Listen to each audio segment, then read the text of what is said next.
Hey guys, this is Drew with the Freedom Coin Show. Welcome back. We're here with Casey and Blake as usual, talking about the TNA show in Arlington.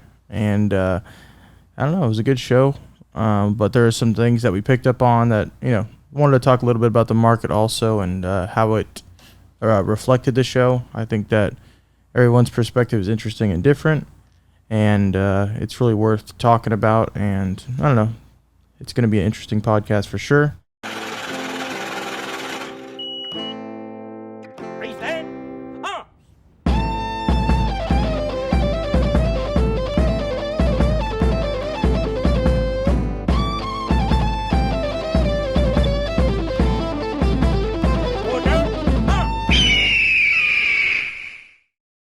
What are your thoughts of the show, Casey?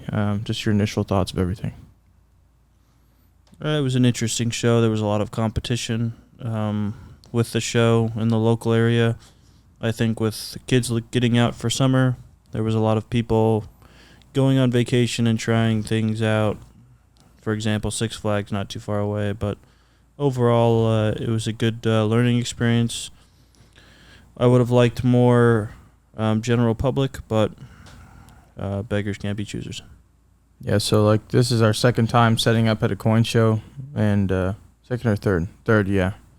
So we haven't set up at too many coin shows. Blake set up at a whole bunch, but not us. And I don't know. I think it was good. We thought, like Casey said, the general public would be more, a lot more people there. But I think that a lot of the dealers were really ready to buy, and they needed a lot of inventory. So it ended up panning out for us really good. We ended up making about doing $20,000 in sales. But how's the show for you, Blake? What was your initial thoughts walking into it, and how was that different from the end of it? Initial thoughts walking in, you always want to expect the best for every show. So we walk in, looks like the usual dealer crowd for the TNA show. So that was a good thing. It didn't look like there was extra dealers. It didn't look like there was minus dealers. So that was a good thing. So everybody was expecting a really good show. So I would say it turned out about average for that show. I've done that show quite a few times, and it was about average. It could have been a lot better, but on the other hand, it could have been a lot worse. So I would say it came in on average. Yeah. So is the public normally stronger during the TNA show, or is it normally just kind of the same? What are you? Because that was kind of what most people talked about when they were at the show that were dealers. They're like, I don't know if the public's going to be strong or going to be weak as opposed to different years. And me and Casey's only been there twice. So, how does it kind of shape up compared to other years? Last year, there was a lot more public coming through. Yeah. I think I was satisfied with the amount of dealers that were there. Sometimes you go to these shows and they claim, there's a certain amount of dealers, a certain amount of tables. And sometimes there's no shows, or there's people that aren't even dealing in coins, and it's like, okay, we're at a coin show and nobody's showing up. So your pool even gets smaller if the general public doesn't come and show up. Yeah, it's like I love those shows where it says, there's going to be 50 tables, right? And then you get there and every dealer has a double table, and 5 of them didn't show up, and then only 100 people walk through the door to even buy something or even look at it. So sometimes it's, I think it's almost like a regional show. So I think it's a little bit better because a lot of the wholesalers are going to be there. AtMex is going to be there. Everyone's going to be wanting to look for stuff. So sometimes that's why we like the bigger shows, because you get to set up and either have the dealers, buy a lot of stuff, or the general public buy a lot of stuff. But I feel like, sometimes the smaller shows, you have 50 or 100 people sign up to walk through the door, and then not many of the dealers are just buying. They're just kind of, weekend guys or every other few months guys. And so, I don't know. Do you like the bigger shows more, Blake, or do you like the smaller shows more? I prefer the smaller shows myself. And why is that? It's just each show's different, so each show has its pros and cons.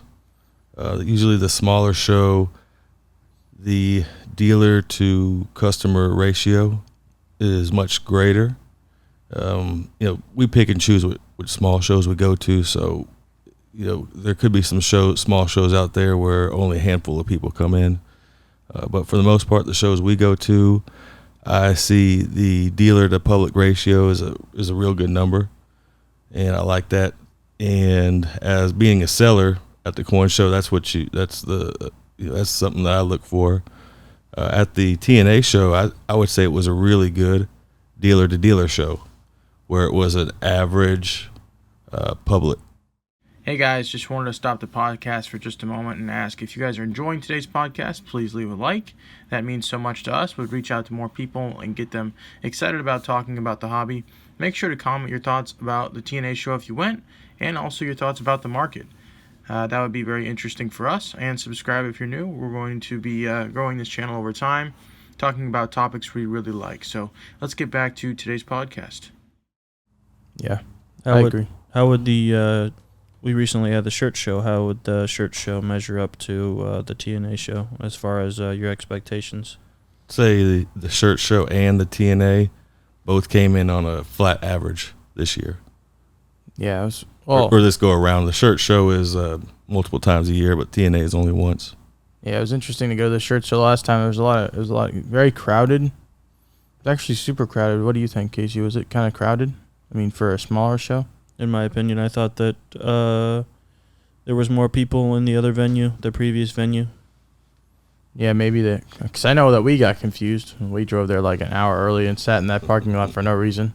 But I think that confused a few people, and then, I don't know, I think there was some construction going on, so it is what it is. But, I mean, I think the shirt show, there was a lot going on there, but sometimes it's tougher to get those because, like I said, there's a lot of dealers that only show up to the shirt show or only show up to, like, grapevine kind of stuff, so their inventory doesn't change too much.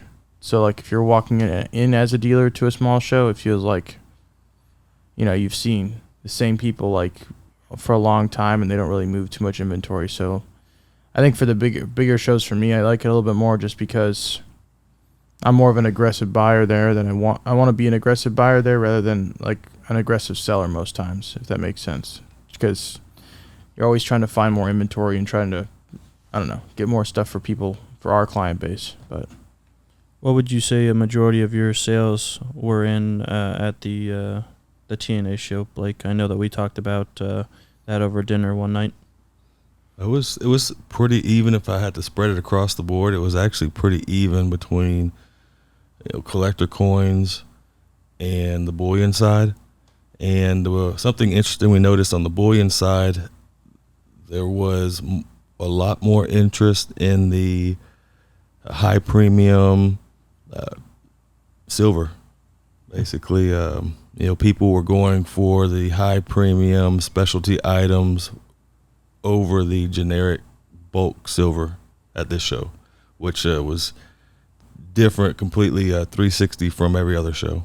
Do you think that has to relate with just how spot price has been dipping? Because it feels like if spot price is dipping and I don't know, they were buying high, it feels like they want to buy something that's more like on a collector base than more of a stacking base. But I don't know, it's kind of a interesting topic how it's kind of changed for you in that past show.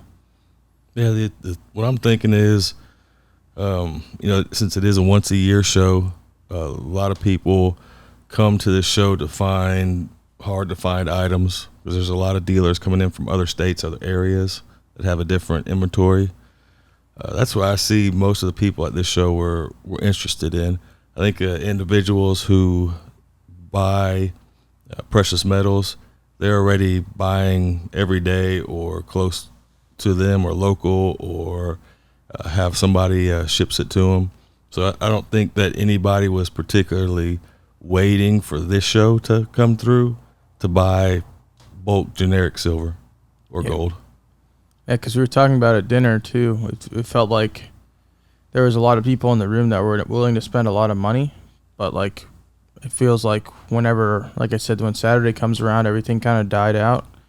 I don't know if like we were talking about earlier, discretionary income was being hit by so many people that normally spend like $200 or $300 on silver a month. But I mean, for a lot of the collectors that we ran into, I mean, they were like, what do you have? I don't really care what price it is. Some of them were pretty good about just buying stuff they liked and didn't really think about the market or where a spot was and stuff like that. So I definitely saw that at the TNA show. Yeah, I think the current economy has a lot of individuals trying to save as much money as possible. Thinking they might need to buy this or buy that, or gas going to go back up or go up to $6 a gallon, $7 a gallon, $10 a gallon. So a lot of people, I think, are trying to penny pinch, I guess, on what they're going to spend their extra money on. Right. I think when it comes down to what we sold to dealers versus end customers, I think the mix was 70% to dealers and 30% to end consumers. What was your mix looking like? Say about 60 dealers, 40 public. But, at this show, one thing I like about this show is the opening day. It's dealers only or individuals who want to pay for an early bird badge. But for the most part, it's dealer to dealer for a full day. And then Friday, when the public comes through, and everybody who is really interested and eager to come and purchase or look or hunt, they usually come in the first day. So if it's a Friday, if they're off work, they're going to come in, go through everything. By Saturday, a lot of the people who are super interested and have been waiting for this event, they came on Friday, they spent the whole day, they found what they needed. And then Saturday kind of tapered off. Yep. So that's one of the reasons why I like a smaller show too. They're usually one day, or they're 2 days, or 1.5 days, or whatnot. So it's quick for a dealer, where we don't have to be out there for 4 days. Yeah, a lot of overhead too. Mm-hmm. Yep, extra hotel room cost each night. So yeah, I prefer the small shows. Especially with a lot of things going on in Arlington. I mean, you spoke about the Sheraton having $600 hotel nights and everything like that. But I think that, in my opinion, Doug and Mary did a great job of advertising. I think that we had a lot of good dealers from all across the nation, from some people in Massachusetts to California to Florida there. I think that, I don't know, if we continue to grow, we may need to get another venue or work towards putting up more tables. Yeah, there's space for it. Yeah, it's interesting. I don't know. I thought the show was pretty cool with just I don't know, just for me, because there's a different perspective on how to sell stuff, and I think it really changed the way I thought about how to some stuff you should just keep retail, and then there's some stuff that you should just keep wholesale. And then because at the beginning of the show, it was a lot of the stuff we have were gun-ho about retail stuff, and then there's some stuff that we just realized after 6 or 7 months that it's bro, if I could sell this for gray sheet and make $5 just to get rid of it, then I would, because I can either put it back into stuff that I could wholesale or stuff that I could retail. And so I think that mix has changed up for me and Casey a lot with what we want to do. I don't know. I think these bigger shows give you an opportunity, if you're really pinched on capital, to start fresh.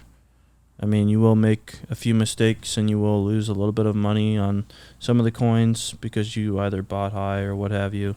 But I think that it's a good learning experience, and you get to reset somewhat and start buying stuff that is more popular, redirect your focus on more significant coins that people can't live without. Yeah, I think so. Yeah, it's fine-tuning your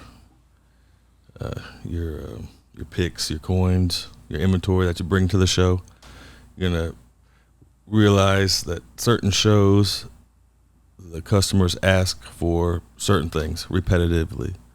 So you can kind of make a list, say, okay, at this show, they really like this type of coin or this type of coin, or they were asking for some paper money or whatnot, and kind of play off that and add to it, and refine your palette, I guess, so to say.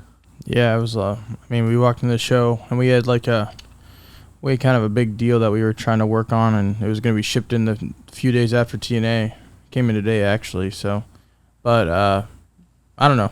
Like we needed some money, and I mean, it was a good place because there was people like that were trying to do collector stuff. You know, spend money on color or spend money on condition rarity coins, and then there was people that they come up to your table and slap gray sheet down, and they're like, "What do you have?" And so it's just kind of a nice balanced mix, and you have to ask yourself, like, okay, well, someone's here, someone's in front of me, what am I going to sell? And like I said, some stuff we made $5 on or $10 on, but it's like, it got us prepped for that deal and going towards our expenses and stuff we wanted to buy for ourselves. So, like, I don't know, had a fun time with that weekend too. So it all kind of, definitely worth going out every year for sure.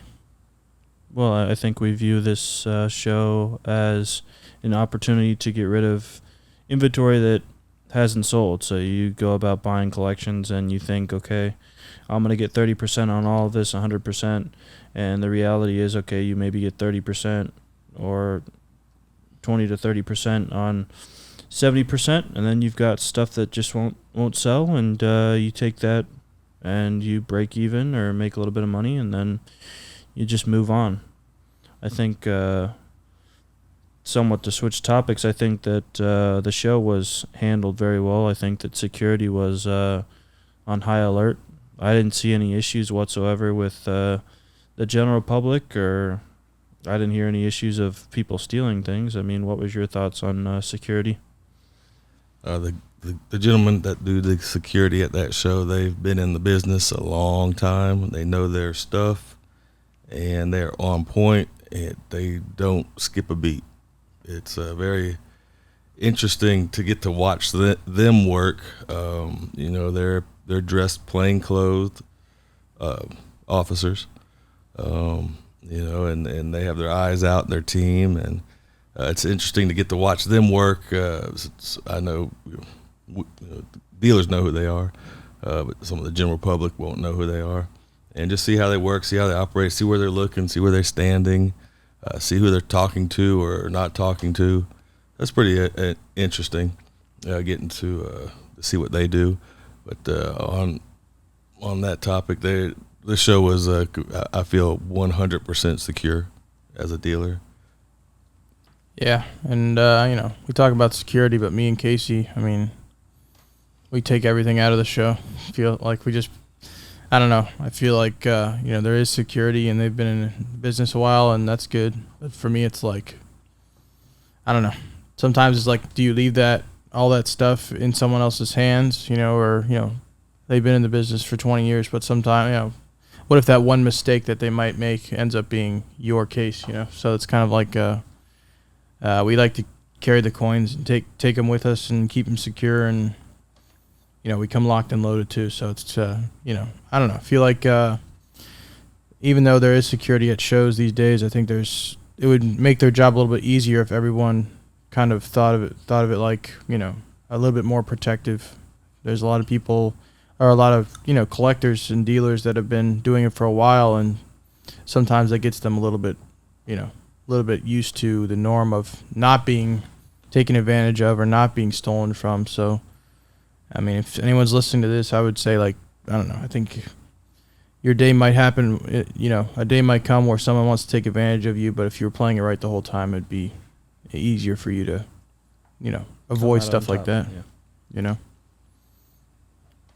definitely. Leaving product at the show overnight while no one's at the table or no one's at your booth, there's no one from your company there, just kind of sitting there. For the longest time, it was very interesting and difficult for me I didn't want to do it. I would usually, we bring a whole bunch of different varieties of things, and so it's a little harder to move around than just the coins. But at first, I would do the same thing. I used to haul everything back and forth each night because I just didn't feel comfortable leaving it. But just being in the business and growing and seeing it year after year, and knowing we have business insurance on the merchandise, so it's all it's been 100% positive for me so far. But yeah, definitely, I've seen videos. They send videos through our email quite often of burglaries at coin shows or coin shops or things like that. So yeah, it definitely does happen out there. And I would think as more people hear about, or more people up to no good hear about coin shows and how they work and operate and what's there and who's working them, that there'll probably be a little bit more crime and security needed at some of these shows. Yeah, I think there was a one dealer there that we saw at the Broken Arrow show. He probably brought 300 or 400 slabs to the Broken Arrow show, but the show that the TNA show, he's like, no, I'm good. I'm not. He brought like 50 slabs. I'm like, what are you even doing here, bro?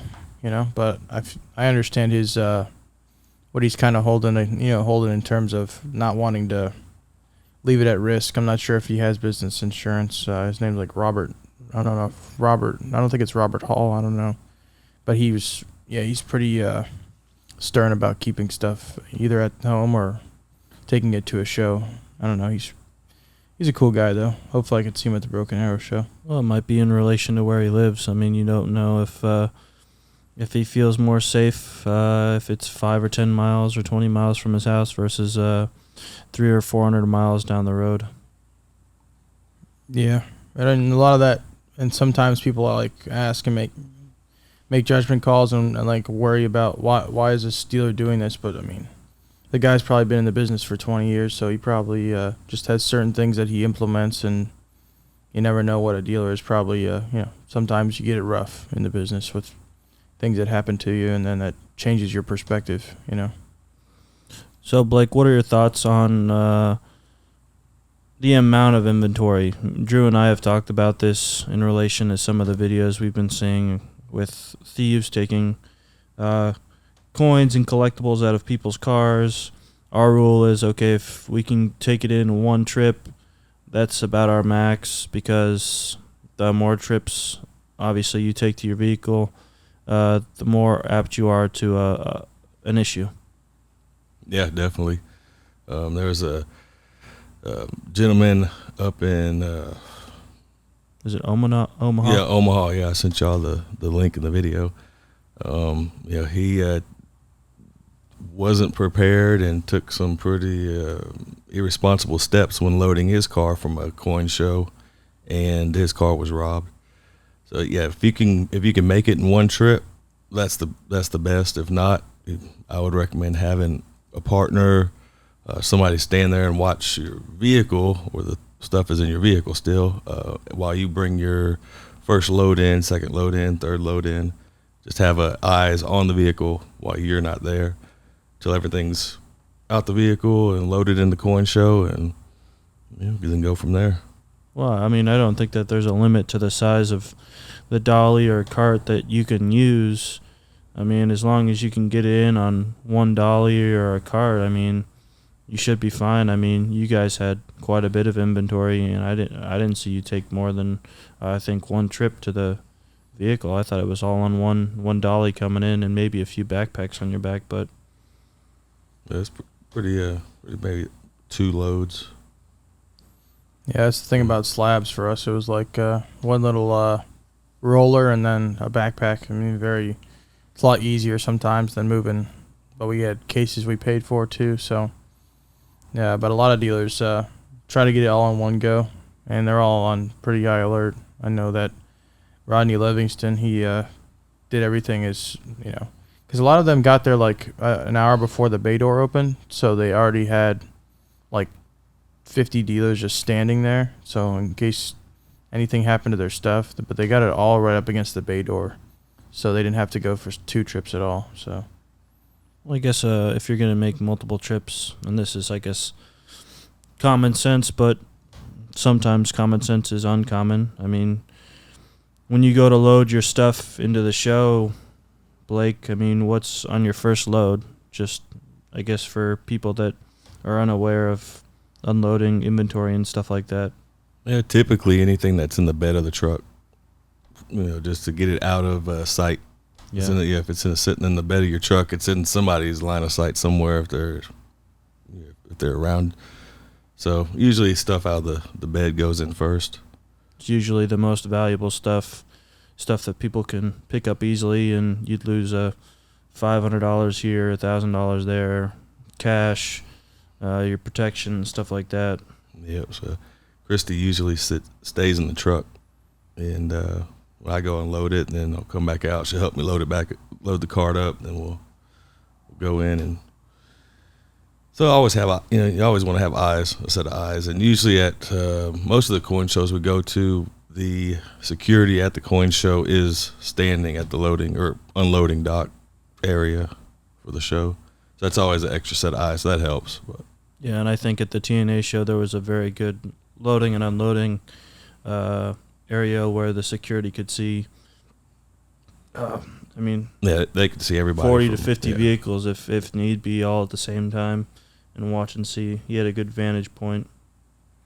I think with the one in Omaha, it didn't seem like there was a designated loading area. It was just customer parking. It looks like he just kind of walked out in the parking lot. Yeah, customer parking, and there was no one watching him except for the person that was wanting to take advantage of him. Well, I guess 6 or so people wanting to take advantage of him. I don't know. All of the cards were not in his favor, and I don't think he took that into consideration.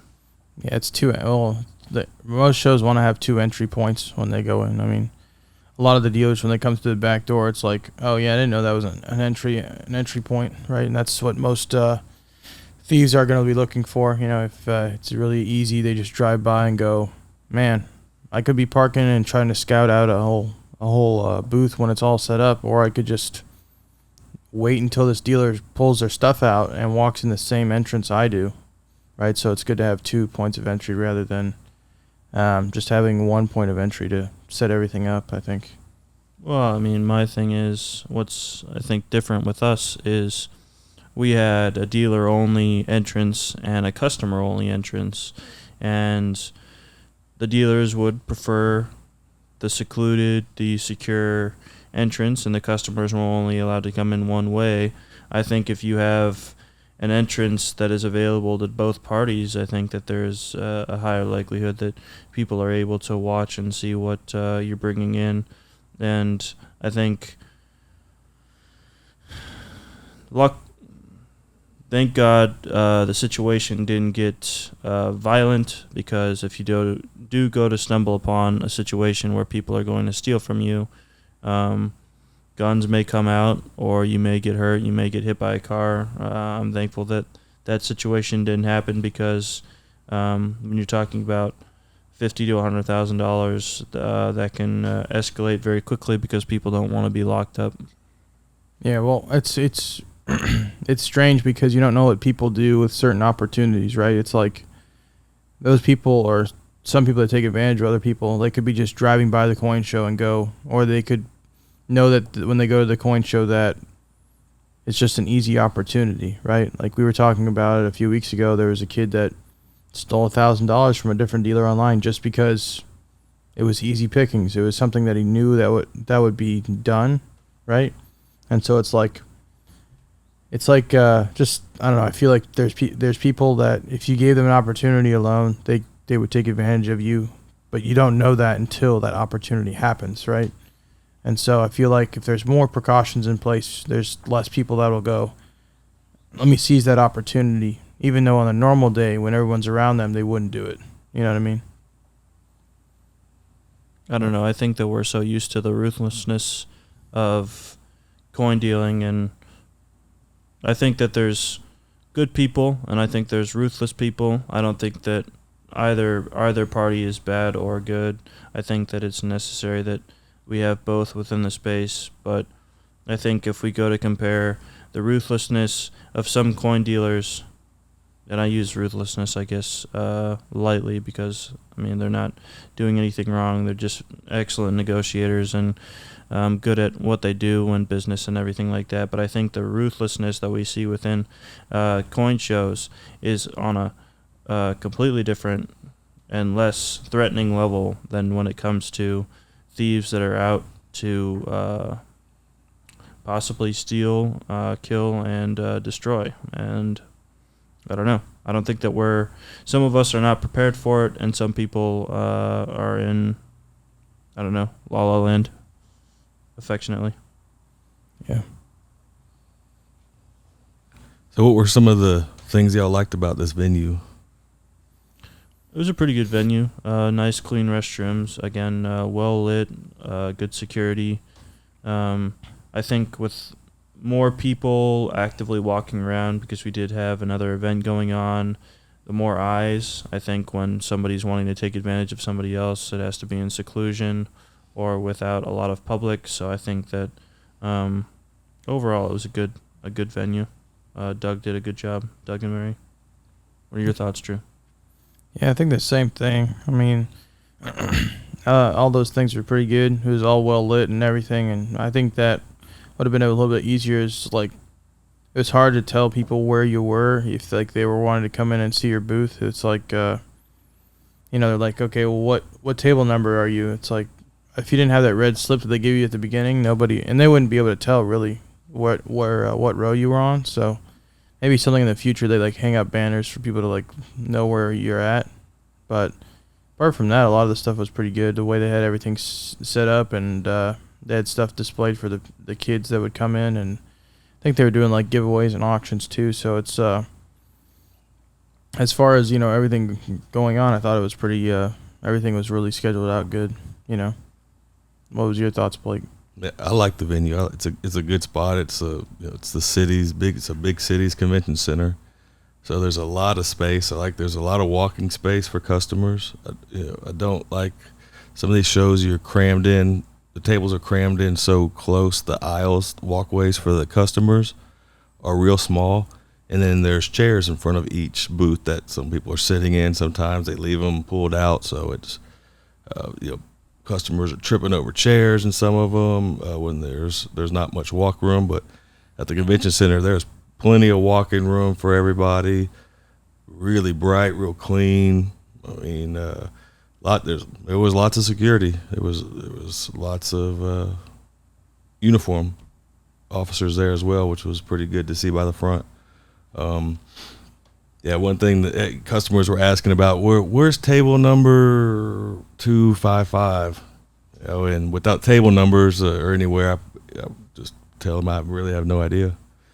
So that'd be one thing definitely that I noticed, like at the Conroe show, they have the table numbers up behind them, so it's easier kind of to find who you're looking for.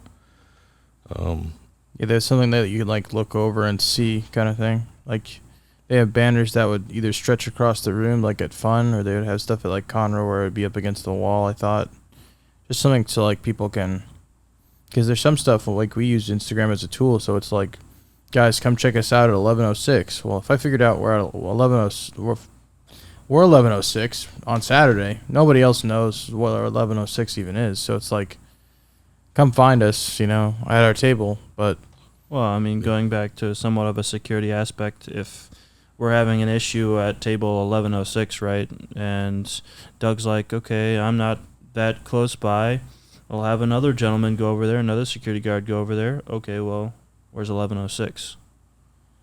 If he doesn't have it mapped out in his mind and he hasn't walked the floor for hours knowing where everything's at, where's 11:06? And if he doesn't know our business name, they affectionately called us a Kushna. Kushna. Good luck finding that.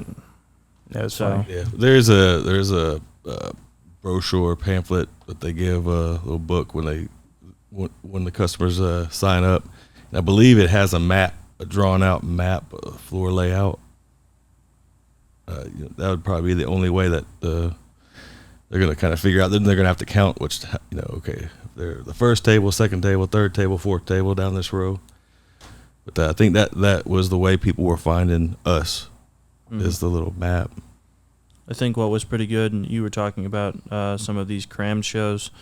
When it comes to a crammed show, right, it's difficult for your customers to get in there and look at your coins, but it's also difficult for you to set up as well, because you have to slip through tables and what have you. I think that we had optimal space to move your dollies and cases into place, and large boxes. So I think that was a good thing. And I mean, even if we needed more space, we could have stretched out. I think that, I mean, towards the end of the show, they started bringing in young numismatists, and they just pulled out more tables and put them where we had a lot of extra room. So just going back to it being cramped, I didn't think we had any issues with air conditioning. Some of these venues that you go into, you get in a really cramped space with a lot of people, and the air conditioning just can't handle it. What were your thoughts? I know that didn't Christy order some food from the concession? How was that? How was her experience there? Oh, she liked it. I've had the food there a couple times in the past. It's basically stadium food. It seems like it's the same company that does the stadium food services. They have the same prices as stadium. Yeah, stadium prices. That's right. Expect to pay a lot there. But this is actually the only show that I recall that actually makes the dealers and customers pay for parking as well. Yeah, it's strange. Well, if you show up at like 45 minutes before they let you in the door, you don't pay nothing. That's right. That's what we did. So, well, on Thursdays, they don't charge for parking for the dealers. Yeah. On Friday, Saturday, Sunday, they do. Well, and we were talking about this. I don't know if some customers were turned away because of the parking issue, because you had a lot of construction going on. They had that new, seemed like a Choctaw hotel going in, not too far away, and there was a lot of construction and people at Six Flags. So I don't know if that turned people away because of the lack of convenience. And I don't know. It would be interesting to see if they had more than one entrance into the parking lot, because you have 3 or 4 entrances onto the property, but only one entryway. Well, last year they didn't charge for parking, and so people would pull in either the entrance where those stalls were, or they'd pull in right by the hotel. And so they cut all that off on one side, and then they basically tell everybody to park behind the building, and they literally would have to walk like a quarter of a mile or even more than that, and it's super hot, and there's only 200 parking spots. It's like, and then, the gaming event has like double the attendance as us or something. It's not really. Well, we had 100 dealers at least, so. Yeah, so it's kind of like, I think it was the wrong weekend, in my opinion, to do it. Some things add up, but when you probably have to schedule it like 6 months in advance or something, or a year in advance. So it's like, just pray it isn't that way next year in terms of attendance for everything else around the place. Baseball game, and they had a concert going on and everything else. So it's kind of like, yeah, it was tough for people to say, let's go to the coin show, and they could be in Florida or doing anything else around Dallas or Arlington. Mm-hmm.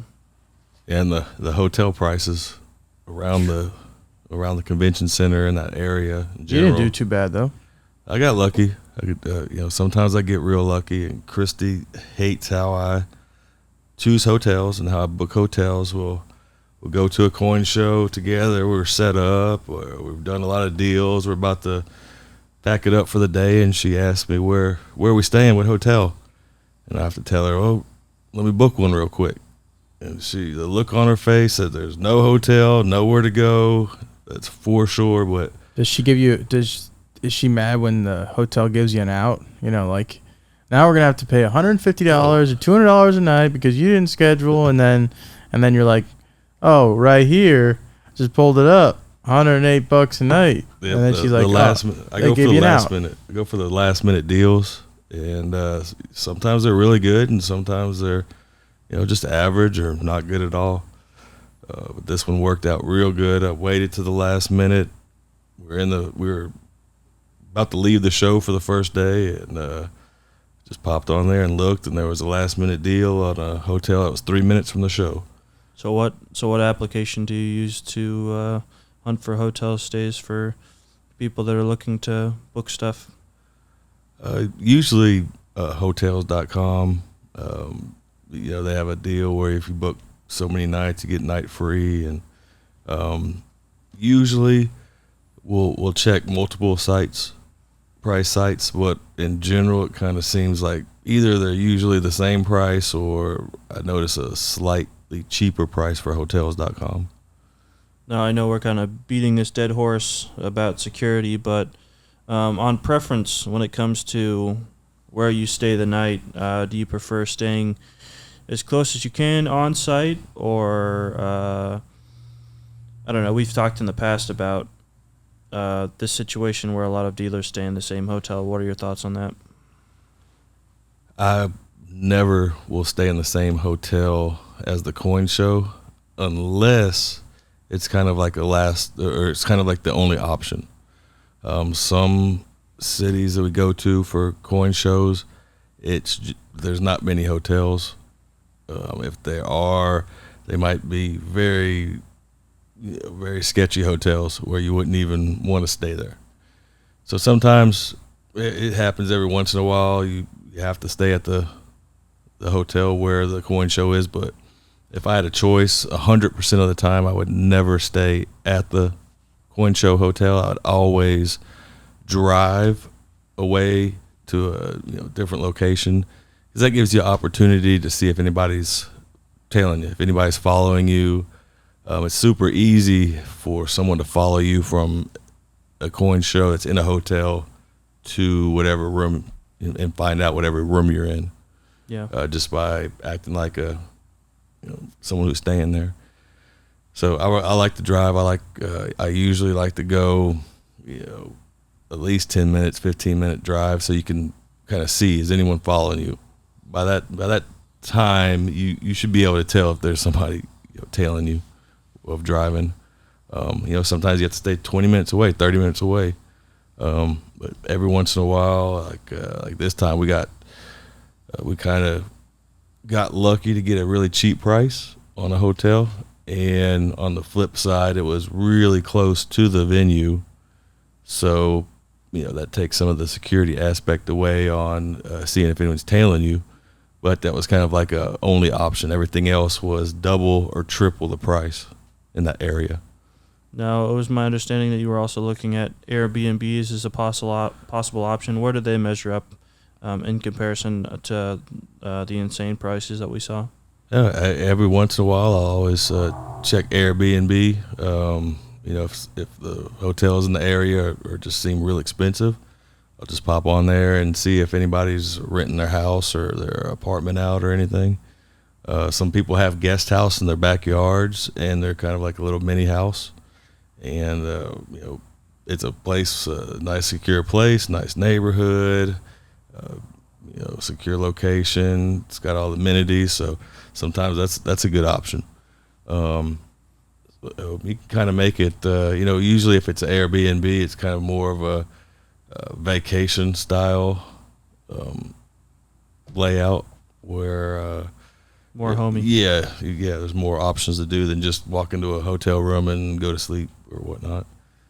It would be interesting if they introduced something along the lines of, okay, and this just came to me, it would be possibly difficult, but it would be interesting if people somewhat got into a niche situation where they gave you the opportunity to rent their house and had a place where you could secure your belongings. For example, you have a lot of these hotels that put in these little cardboard safes that you could literally pry open with a sharp toothbrush. But it would be cool if some of these Airbnbs would put in, I don't know, cost-effective safes where you could at least store a firearm or something like that, because you are in somebody else's home and you don't necessarily know the area. I don't know. It would be interesting, because I think the difference between a hotel and an Airbnb is you're the only person staying there in relation to a hotel. What is the likelihood that you would be targeted if there's another 300 people at the same facility? Yeah, that'd be a nice option if they had some kind of safe or something like that for the users. Yeah, it's always a choice. It's always just an option to use, which app or hotel or whatnot. But I like driving away. Yeah. I like that. What were your thoughts on some of the food venues around? I know you're big into barbecue and everything Texas. So what were your thoughts on some of the restaurants around town? I wish there was a really good barbecue place right around there that was close. So we did go and take an Uber one night to a burger place, and it was kind of about 15 minutes away, and it was good, really good burgers, really good food. It was a cool environment. They make their own homemade pickles, and Christy loves pickles, so she got to munch on those. We hit up the breweries. There's several breweries around, so we usually try to make a trip of a coin show to a restaurant to a brewery, maybe check out the local area. Yeah. Now you've talked about possibly putting on a coin show in the Houston area with U.S. Coin and Jewelry. I don't know, what would be, I guess, your biggest takeaway from TNA that you would like to implement in the show that you and Kenny would eventually create? Yeah, I would say we should replicate a lot of stuff from the TNA show. A large venue, lots of space, lots of good lighting, easy to get to. It needs a big parking lot. Do you know how far the TNA show was from like a local airport? Airport. So the Dallas-Fort Worth Airport is just north of Arlington. So like 40 minutes or so? No, like maybe, I don't live there, but maybe 15, 20 minutes, I would guess. It's really close. Yeah, the airport is just due north. Yeah. That was the biggest. Basically due north. Yeah, that was the biggest concern that we talked about when you were mentioning setting up your own coin show. We would like it to be by a airport, so dealers could fly in, ease of access getting from the airport to the show. Have a hotel that maybe has a shuttle for everybody, a free shuttle service. Yeah, that'd be cool. Something that would be cool from a person that knows the area that could give recommendations is, I guess, if you're a person coming in, either a customer or a dealer, possibly setting up a list of good places to eat.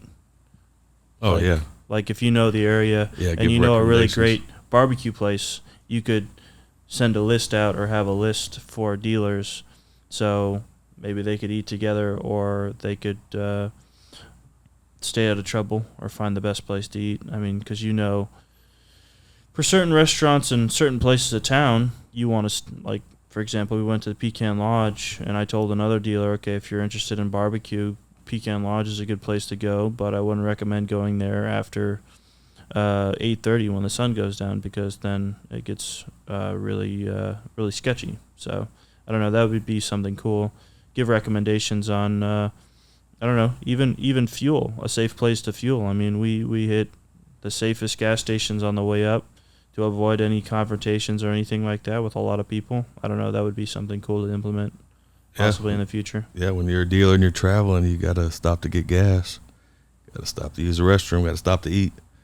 So, as y'all travel together, it's always a plus, because one person can always stay with the vehicle, stay with the inventory, and the other one can go do their thing and switch when you get back. And so it's always running in pairs is real good. So I see a lot of dealers, they go to the shows by themselves. I do it sometimes, go by myself, but I see other dealers that only go to the shows by themselves, and that's a big safety risk to an extent. Yeah, you do probably save a lot of money with one less body at the to pay for the expenses, but safety wise, it could be a very big spot where a criminal can get you, just like we saw the guy in the video at that one show we were just talking about. Yeah, traveling alone. Yeah, so we hope you guys enjoyed our just our takeaways from TNA. We definitely want to make more podcasts talking about other shows and tell you if it's worth it or not. I do think TNA was worth it for us, but if you guys did enjoy today's podcast, make sure to subscribe, like the podcast as well, just so it can reach more people. And comment your thoughts down below about if you went to the TNA show or a different show. How is the public versus dealer to dealer doing? We'd love to hear that down below. But until next time, thank you guys for listening.